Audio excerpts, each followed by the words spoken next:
반갑습니다, 여러분. 오늘 말씀 제목은요, 복음신앙으로 살라입니다. 한번 따라서 해주시기 바랍니다. 복음신앙으로 살자.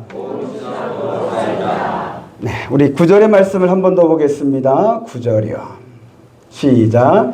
이튿날 그들이 길을 가다가 그 성에 가까이 갔을 그때 베드로가 기도하려고 지붕에 올라가니 그 시각은 제6시더라. 아멘. 9절에 시간에 대한 말씀이 두 개가 나옵니다. 하나는 제6시더라. 근데 이어서 6시는 지금으로 하면은 낮 12시를 말합니다. 그리고 이 낮 12시에 베드로가 기도하려고 지붕으로 올라갔습니다. 그리고 또 하나의 시간이 나오는데 맨 앞에 이튿날이 있습니다. 그것은 다음 날이라는 뜻인데 이제 하나님께서 고넬료에게 나타나셨던 사건 그 다음 날, 고넬료가 베드로를 청하기 위해서 사람을 보낸 그 다음 날을 의미하고 있습니다. 하나님께서 고넬료에게 왜 나타나셨는가? 여러분 지난주에 말씀을 드렸습니다. 고넬료는 로마인이었지만 하나님을 경외하는 사람이고 기도와 구제를 심히 많이 하는 사람이었습니다. 그래서 하나님께서 고넬료의 기도를 들으시고 구제를 받으셔서 하나님께서 나타나셔서 고넬료를 만나 주셨습니다. 그런데 하나님께서 이제 고넬료에게 나타나셔서 하셨던 말씀이 뭐였습니까? 베드로를 청하라 했습니다. 내 소원이 뭐냐가 아니었습니다. 하나님께서 내 기도를 들으셨으니 내 소원이 뭐냐라고 할 수도 있었을 텐데 그게 아니라 베드로를 청하라 그랬습니다. 왜 베드로를 청하라 하셨던 걸까요? 바로 고넬료와 그의 가족들을 구원하기 위함인 줄로 믿습니다. 여러분, 구제를 많이 하고 기도를 내가 심히 많이 한다고 해서 구원받는 것 아닙니다. 여러분들의 신앙에 복음에 기초해야 할 줄로 믿습니다. 복음 없이, 예수 그리스도 없이 난 구제를 많이 했으니 천국 갈 거다? 아닙니다. 없습니다. 나 기도 많이 했으니 하나님 나를 불쌍히 여기셔서 어여삐 여기셔서 나를 구원하실 것이다? 그것도 아닙니다. 예수 그리스도 복음 안에 있어야 여러분 구제도 이제 그것이 상급이 되고 또 기도도 하나님께서 그것을 통하여서 구원받은 자에게 은혜 베풀으시는 모습이 될 줄로 믿습니다. 기독교 신앙의 본질은 복음입니다. 우리 양문교회 성도들이 예수 그리스도 복음 안에 또 복음으로 충만해지시기를 우리 주 예수 그리스도 이름으로 축복합니다. 자, 이렇게 하나님께서 고넬료를 만나신 그 다음 날에 오늘 이제 말씀은 베드로를 만나십니다.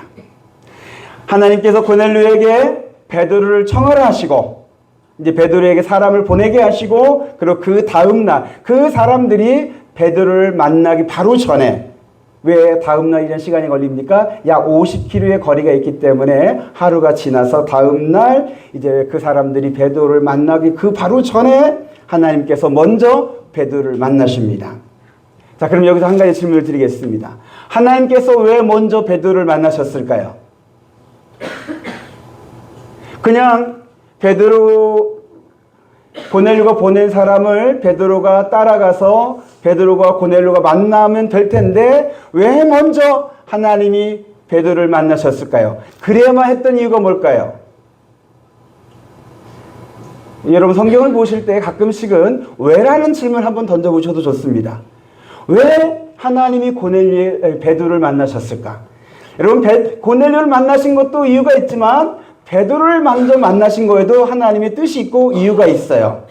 근데 그게 뭐냐? 베드로와 고넬료가 만나기 전에 베드로 안에 하나님께서 해결하셔야 할 문제가 있어요. 베드로 안에 문제가 있어요. 여러분, 베드로는 예수님의 수제자입니다. 3년 동안 예수님에게서 제자 훈련을 받았고 성령 받았고 그가 안수하면은 나면서부터 안진병이 된 사람도 일어나고 귀신도 떠나가고 성령이 받고 그가 설교하면 3,000명이나 되는 사람이 회개하고 예수를 믿는 능력을 가진 하나님의 종이요 예수님의 제자입니다. 근데 그런 베드로조차도 이방인 선교를 하기 위해서 베드로 안에 해결해야 할 문제가 있는 거예요. 여러분, 우리 예수 믿는 그리스도인은 사실은 이와 같아요. 겉으로는 목사고 장로고 권사고 집사고 또 더 다른 것들로 하면 뭐 직장 어떤 사장일 수도 있고 교사일 수도 있고 높은 자리에 있는 사람일 수도 있겠지만 하나님의 눈으로 볼 때는 문제들이 있어요. 저도 있고 사실은 여러분도 있어요. 별로 내색을 안 하시는데 여러분들 감추고 싶으시겠죠. 근데 하나님이 여러분 안에 있는 문제를 드러내게 하시는 것도 은혜예요. 저는 여러분들이 하나님 앞에서조차도 여러분들의 문제를 감추고서 위선된 모습으로 앉아있는 것보다는 하나님이 문제를 드러나게 하셔서 그 문제를 치료받고 문제가 해결되고 새로워지고 변화되는 은혜 받는 그러한 그리스도인이 되실 수 있게 되기를 바랍니다. 베드로에게도 분명히 문제가 있어요. 그런데 하나님께서 이 베드로의 문제를 해결해 주시는 것이 오늘 본문 말씀이에요. 이 말씀을 통해서 제 안에 있는 여러분 안에 있는 우리의 신앙생활에서 하는 데 있어서 나도 모르게 있었던 그 문제들이 해결받는 은혜의 시간 되기를 소망합니다. 그러면서 한 가지 더 우리가 볼 것은 뭐냐면 하나님께서 이렇게 고넬료를 만나시고 그리고 그 다음 날에는 베드로도 만나셔요. 이걸 놓고서 제가 하나의 제목을 붙였는데 뭐라고 붙였냐면 하나님의 열심이란 제목을 붙였어요. 저의 서재에 책 한 권 있는데 박영선 목사님이 쓴 하나님의 열심이란 책이 있어요. 그 책의 내용은 뭐냐면 복음은 하나님의 열심이다라는 거예요. 한 영혼이라도 구원하기 위해서 하나님께서 독생자 아들 예수에게 우리의 죄를 다 감당케 하시고 우리의 죄를 다 심판케 하셔서 예수 믿는 자는 누구든지 구원하신다는 이 복음의 문을 열어주신 게 하나님의 열심이에요. 그리고 사람들이 이 복음을 들을 수 있도록 하나님께서 열심히 복음을 전파하게 하셔요.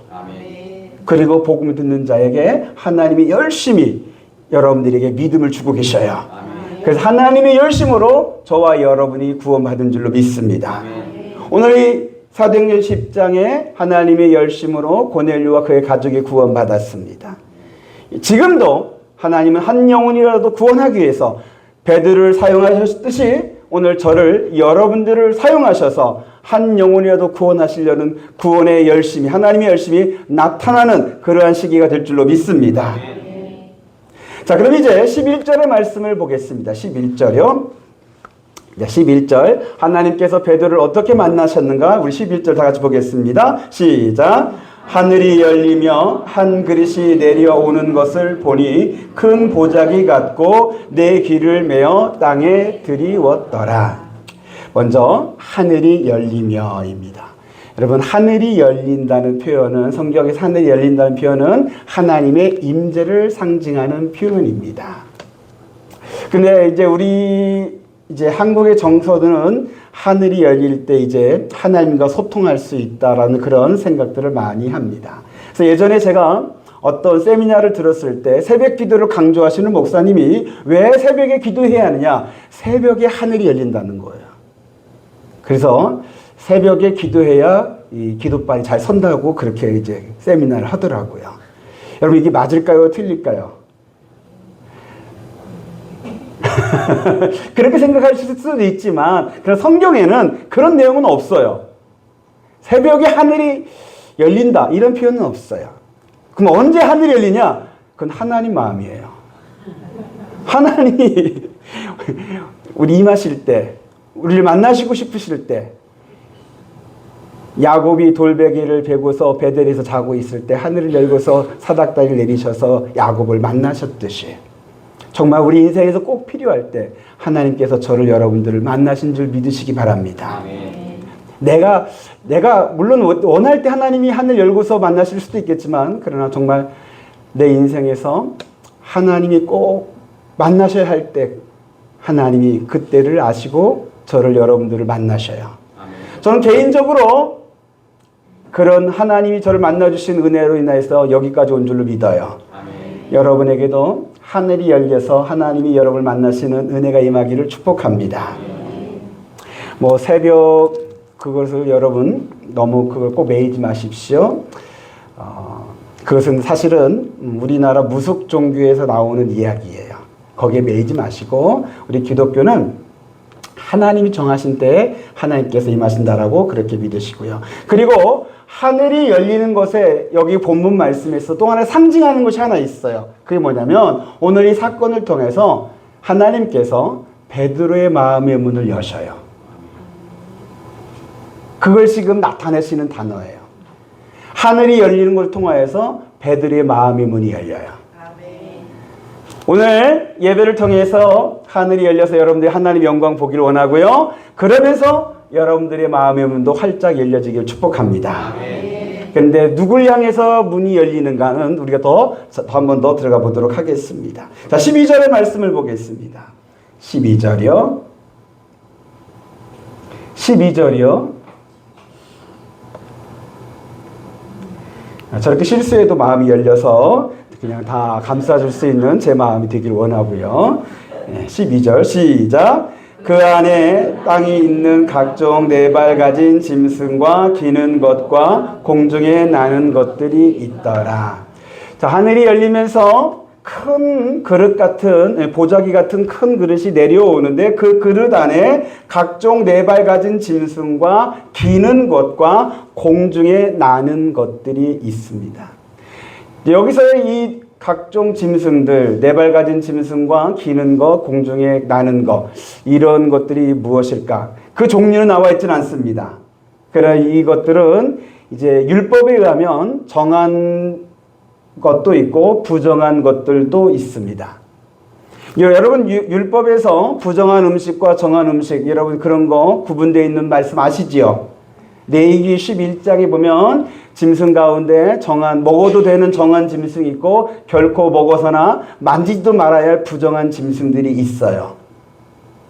제가 한번 부정한 거에 대해서 잠깐 말씀을 드리면 부정한 것들이 뭐가 있냐면은 낙타, 토끼, 그리고 돼지, 까마귀, 올빼미, 갈매기, 박쥐 뭐 이런 것들이 부정한 짐승들을 말하고 있어요. 근데 여기서 우리가 이제 고민되는 게 하나 있죠.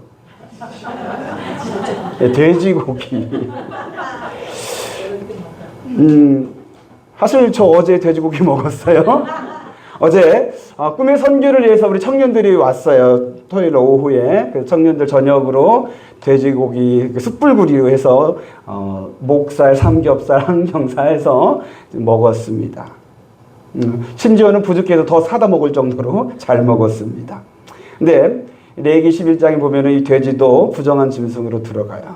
그런데 이 문제를 우리가 어떻게 해야 할까? 우리 그러면 이 레위기 11장을 통해서 우리 먹지 말아야 할까? 아니면 그거 무시하고 먹어야 할까? 네, 이 돼지고기에 대한 문제, 다른 어떤 음식에 대한 문제를 해결할 수 있는 말씀이 사실은 이 사도행전 10장에 있어요. 여러분들이 이제 그것도 한번 찾아보시기 바랍니다. 14절의 말씀 보겠습니다. 14절이요. 시작. 베드로가 이르되 주여 그럴 수 없나이다. 속되고 깨끗하지 아니한 것을 내가 결코 먹지 아니하였나이다 한데 하나님께서 그 그릇에 있는 각종 짐승들을 잡아 먹으라고 말씀하셨어요. 그런데 하나님의 명령임에도 불구하고 베드로는 내가 그럴 수 없다라고 말을 합니다. 속되고 깨끗하지 아니한 것을 내가 결코 먹지 않겠습니다라고까지 다짐하고 맹세까지 하면서 말을 합니다. 하나님이 잡아먹으라고 했는데 베드로는 그럴 수 없다는 거예요. 왜요? 율법이기 때문에. 율법이 정해진 것을 어찌 감히 내가 범할 수 있냐고. 나는 죽어도 율법을 어길 수 없다라고까지 말을 해요. 여러분, 율법이 위대한 거예요? 율법을 정하신 하나님이 위대하신 거예요? 하나님이 위대하신 거죠. 근데 베드로는 지금 율법에 묶여 있어요. 이것이 베드로의 문제예요. 이것을 해결해야만 이방인 선교의 문을 열 수가 있어요. 그런데 오늘 초대교회 베드로뿐만이 아니라 사실은 2000년이 지나고 사실은 우리 율법과 크게 상관이 없을 것 같은 우리들도 율법에 묶여있는 분들이 간혹 있더라고요. 제가 어느 교회라고 말을 안 하겠지만 우리 교회 아닙니다. 어느 교회 권사님이 저한테 신앙 상담을 하나 하셨어요. 제가 감리사가 되다 보니까 저는 제가 누군지 모르는 분들이 저를 관리사로 알아보시더라고요. 이제 옷도 함부로 못 입겠어요. 근데 이제 그분이 뭘 이렇게 물어보시냐면은 자기 교회 어느 권사님이 다른 권사님이 이제 자기가 강단에서 청수를 하고 있었대요. 그랬더니 그분이 하는 말이 강단은 아무나 올라가는 게 아니라고 그렇게 말을 하면서 못 올라가게 막았다는 거예요. 그래서 이거 어떻게 해야 하냐고요. 이제 거기에 대해서 이제 말씀을 드리기도 했는데 여러분 강단 정말 아무나 이렇게 함부로 올라가면 안 되는 거죠? 청소하기 위해서 올라가도 돼요? 저 사실 어렸을 때 이 얘기 많이 들었어요. 강단 함부로 올라가면 안 된다고. 물론 이제 개구장인 제가 이제 못 올라가게 막기 위해서 이제 어른들이 한 말이기도 하겠지만, 이제 이 강단을 지성소라고 생각하면서 지성소를 함부로 범하면 안 된다고 사람들이 생각하면서 여기를 함부로 못 올라가게 했어요. 근데 제가 볼 때 여러분도 좀 그런, 여기 올라갈 때 보면 뭔가 멈칫하더라고요. 그렇게 칠 필요 없어요. 여긴 지성소가 아니에요. 하나님이 임재하고 계신 지성소는 여러분 안에 있어요. 하나님이 임재 여러분 안이 하나님이 계신 성소예요. 이건 이제 우리가 예배 드리기 위해서 한 구분된 한 장소이기도 하지만, 물론 거룩한 곳이기도 하고 성스러운 곳일 수도 있지만, 그러나 여러분 율법처럼 그렇게 딱 구분되어 있는 그런 것 아닙니다. 거기에 매이지 마십시오. 여러분들의 신앙생활이 자꾸 율법에 매여서 이렇게 마음의 문을 닫고 신앙생활을 한다면 하나님은 그 문을 여시려고 하실지도 몰라요. 또 열으셔야 맞고요. 지금 베드로뿐만 아니라 초대교회 교인들은요, 이런 부정한 짐승을 이때까지도 먹지 않았을 뿐만 아니라, 그리고 이방인들을 부정한 짐승처럼 대우했어요. 같이 식사도 안 했고 같이 대화도 안 하려고 했어요. 이방인들은 하나님이 버린 사람들이라고 그렇게 생각하면서 부정한 짐승으로 여겼어요. 하나님은 율법에 묶여있는 베드로를 해방시키시려고 만나셨어요. 성도 여러분, 우리 기독교인들은요, 율법에 대해서 어떤 자세를 가져야 할까요? 여러분 율법을 묶여있으면 안 되죠? 그럼 반대로 율법을 무시하면 될까요? 그것도 안 돼요. 그럼 어떠라는 걸까요? 율법을 지키되 율법을 무시하면 안 되고 매여 있으면 안 되고, 근데 그 선이 어떤 걸까요? 여기에 대해서 예수님께서 정확하게 말씀하신 것이 있어요. 여러분, 예수님은 율법을 폐하러 오신 게 아니라 율법을 완성하러 오셨다 했어요. 근데 율법의 완성이 뭐예요? 사랑이에요. 그 사랑이 담겨 있는 것이 뭐예요? 복음이에요. 그래서 오늘날 우리 그리스도인은 율법의 그 정신으로 사는 게 아니라 복음의 신앙으로 살아야 율법을 완성할 수가 있어요. 복음에 담겨 있는 하나님의 사랑에 여러분들이 감동하고, 그러면서 그 복음을 통해서 나도 주님 사랑한다 고백하며 사랑하려는 마음으로 하나하나 섬기며 또 사랑하며 도우며 나가는 것, 이것이 복음 신앙이고 이것이 율법을 완성하는 겁니다. 오늘 아침에 우리 안양희 집사님과 정현우 집사님이 교회의 강단에 꽃꽂이를 하러 오셨어요. 근데 집에서 이미 다 해오셨어요. 그걸 가지고 오시는데 저 입구에서 신을 벗고 여기 들어오시더라고요. 왜 신을 벗으실까요? 여기는 거룩한 곳이니까 내 발에 신을 벗으라? 사실 그런 율법적인 예수 아니에요.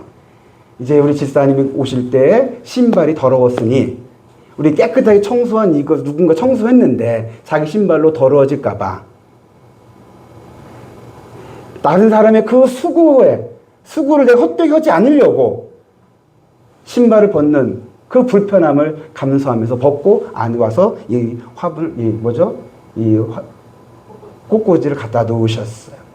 저는 그 모습을 보면서 교회를 향한 사랑을 보았고요. 다른 사람의 섬김에 대한 사랑을 봤어요. 아멘. 여러분, 율법과는 분명히 달라요.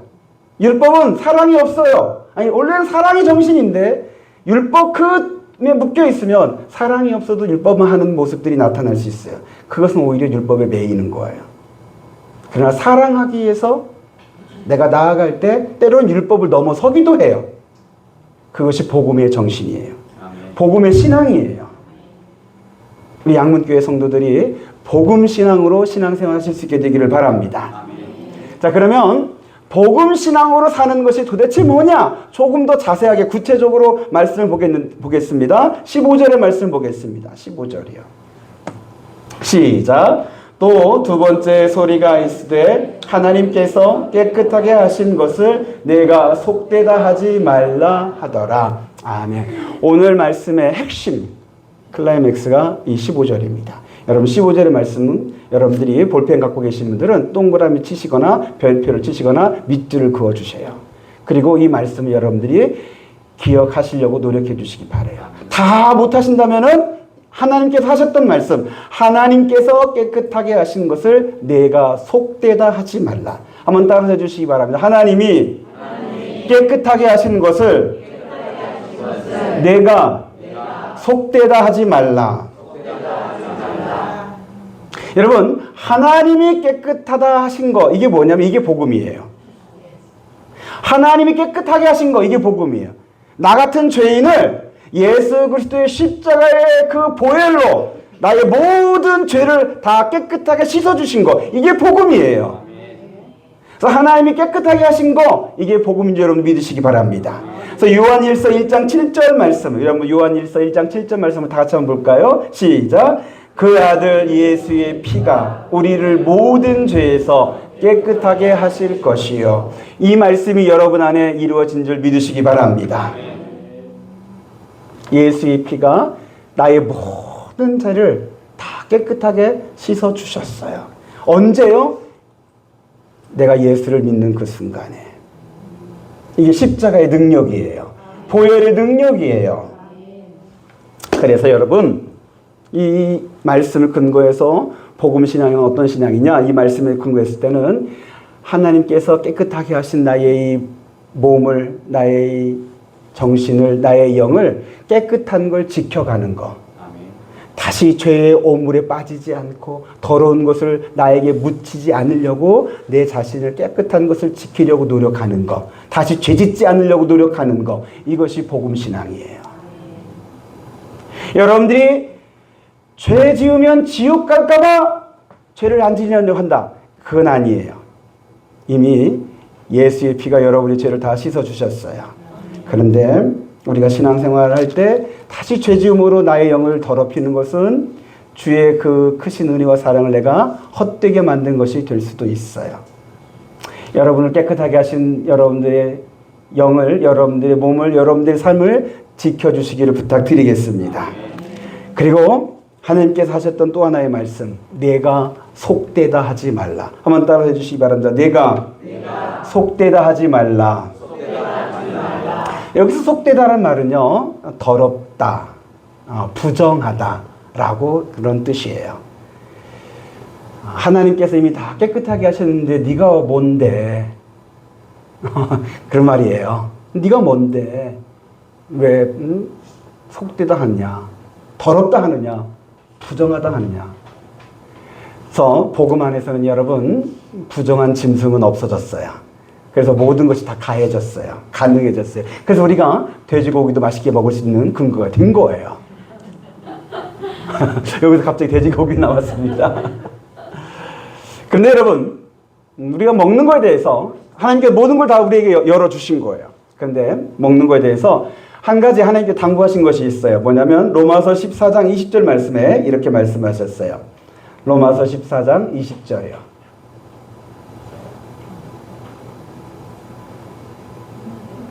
준비된 게 없나요? 없어요? 제가 빠뜨렸나 봐요. 제가 PPT 화면을 준비 안 했는가 봐요. 이게 뭐냐면요. 음식으로, 저도 지금 14절, 20절 말씀을 간략하게 요약드리면 그렇습니다. 음식을 먹는데 거리끼는 것으로 먹지 말라. 거리끼면. 모든 것이 다 가하나 거리끼면 먹지 말라라는 말씀이에요. 여러분, 돼지고기도요, 가해요. 가능해요. 근데 마음이 여러분들이 거리낀다면 안 먹는 게 좋아요. 술도 담배도 마찬가지예요. 하나님 그거에 대해서 여러분, 뭐 이것을 율법으로 이거 먹으면 지옥 간다. 그거 아닙니다. 이것도 가능할 수 있어요. 그런데 자꾸 이 마음이 찔려. 숨어서 해야 돼. 제 앞에서 하실 수 있으면 하세요. 자꾸 찔려. 목사님 앞에서는 감히 못하겠어. 그럼 하지 마세요. 왜 그러냐? 먹는 거, 이것은 자유를 우리에게 주셨는데, 이런 거리낌으로 먹는 사람에게는 악한 것이라겠잖아요. 내가 먹는 것으로 인해서 누군가가 그것을 보고서 상처받거나 시험 들면 다른 사람을 내가 실족하게 하는 죄를 짓는 거예요.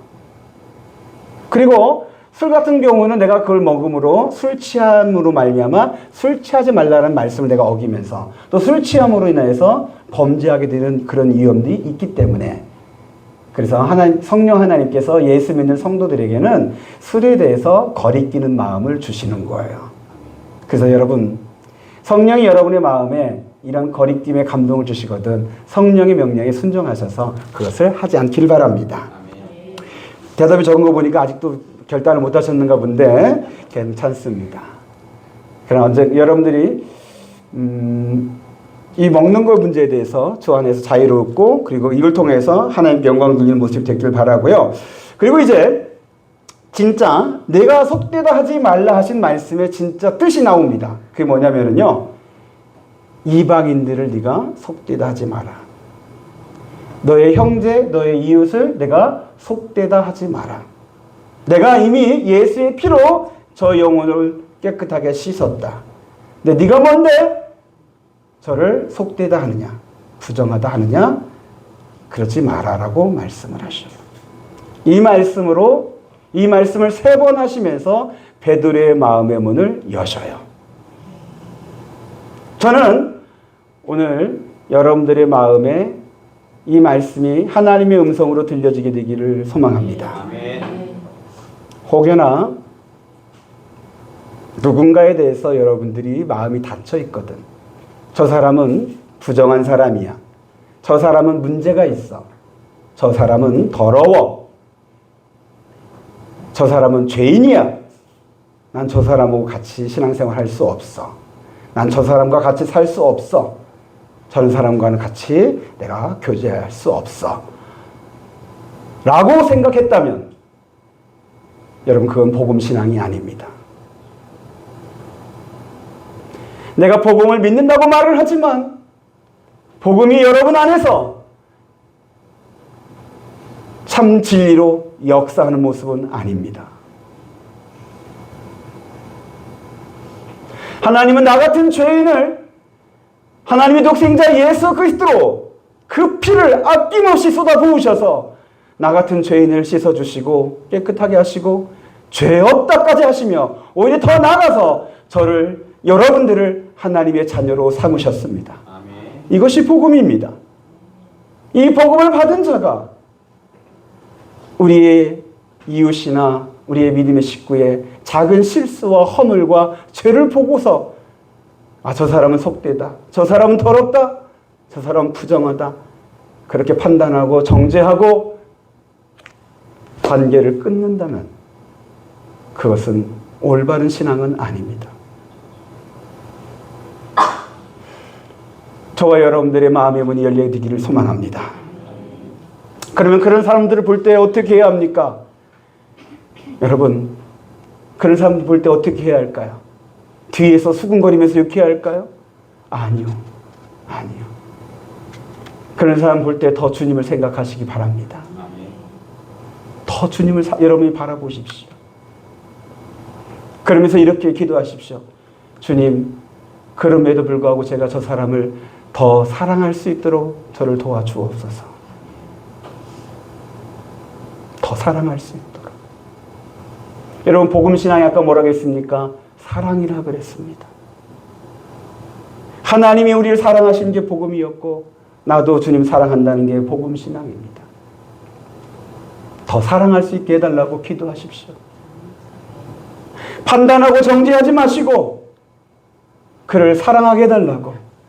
사랑하지 못하는 제가 더 나쁜 놈입니다. 주님, 제가 이 나쁜 놈이 되지 않도록 저에게 그를 사랑하는 마음을 주시고 그를 사랑할 수 있는 제 손이 앞으로 내밀 수 있도록 저를 이끌어 주옵소서. 저는 우리 양문교회 성도들이 우리 믿음의 식구들 뿐만이 아니라 저 밖에 있는 사람들, 저 이방인 같은 사람들에게도 마음의 문이 열려서 주님이 우리를 사랑하듯이 나도 사랑하는, 더 사랑하는, 사랑만 하며 사는 복음 신앙으로 사는 저와 여러분 되시기를 간절히 바랍니다. 사랑하는 성도 여러분, 하나님께서 깨끗하게 하신 것을 내가 속되다 하지 말라는 이 말씀을 꼭 기억해 주십시오. 당부드리고 부탁드립니다. 그리고 이 말씀을 자주 묵상하시면서 혹시나 혹여나 누군가가 정죄되려는 그때에 이 말씀이 생각나게 되기를 바랍니다. 내가 감히 어떻게 판단하리요? 어떻게 정죄하리요? 내가 그를 어떻게 심판하리요? 속되다 할 수 없습니다. 주님, 저는 오직 주님의 뜻에 따라 사랑하겠습니다. 더 사랑할 수 있도록 나를 도와주옵소서. 복음 신앙으로 사는 여러분들이 복음의 증인인 줄로 믿습니다. 기도하겠습니다.